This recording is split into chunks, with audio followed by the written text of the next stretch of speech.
is Russia, and the United States officials believe that Russia is plotting to stage acts of provocation to create a pretext to invade Ukraine. A Pentagon spokesman said Russian operatives were planning a false flag operation to allow Moscow to accuse Ukraine of preparing an attack. Russia has dismissed the claims. And it comes after a week of US-Russian talks aimed at diffusing tensions. Now, Keir Giles is a senior consulting fellow with the Russia and Eurasia programme at Chatham House, and he's joining us now. Thank you so much for joining us. Obviously, there's a lot of concern this morning, despite all of the other noise, about what's happening on the border between Ukraine and Russia, Keir. Absolutely right. And I see your caption at the moment says a Tory MP says Russian invasion is inevitable and imminent.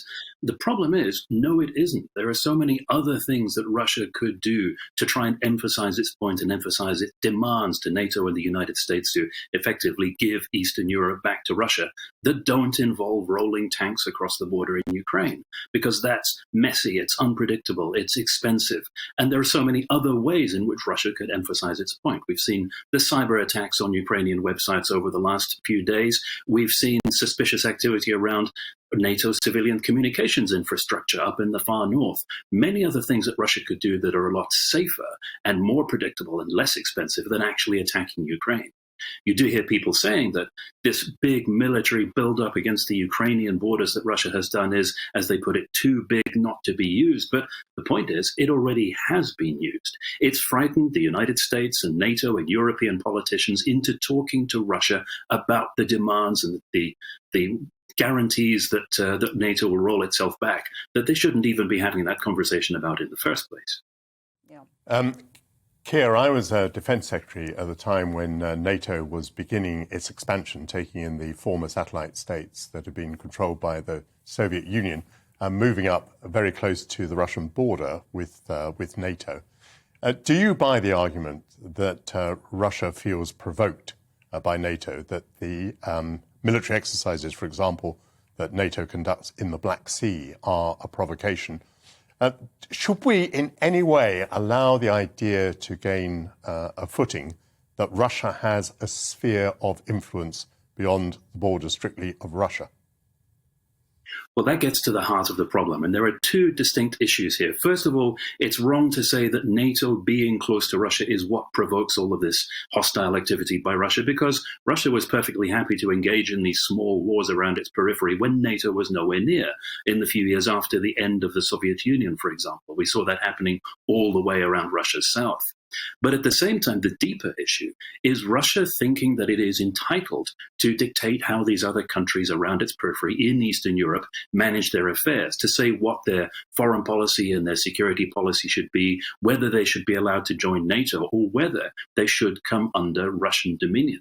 And you've had a deeply unpleasant character, the ambassador of Russia to the Assembly for the Council of Europe, just over the last couple of days, stating openly that what Russia wants is a return to 1917. And that's just a more explicit way of saying what Moscow is demanding. The trouble is, in 1917, countries like Finland and Poland that are sovereign, independent nations were part of the Russian Empire. Now, that doesn't mean they're going to occupy those countries again, but it does mean they want to determine those countries' future, regardless of what the millions of people living there actually want. Yeah, and I'm very interested by that, because it is really, is it not, Keir, about forcing the narrative here, that Russia are trying to force a narrative as to where their place is in the world, actually? They've been extremely successful in that, in presenting Russia as a great power, as they put it, but a great power in a very 19th century sense, from the age of empires, when, yes, there weren't these sovereign, independent countries that could actually make up their own mind in between the great powers. And they've also been very successful in framing the conversation we're having at the moment.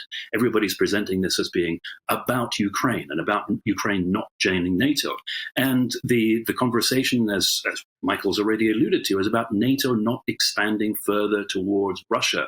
But if you look at what Russia is actually asking for in reality in their draft treaties, it's not security guarantees for Russia. It's taking security guarantees away from all of those countries that it wants to overrule and to dominate.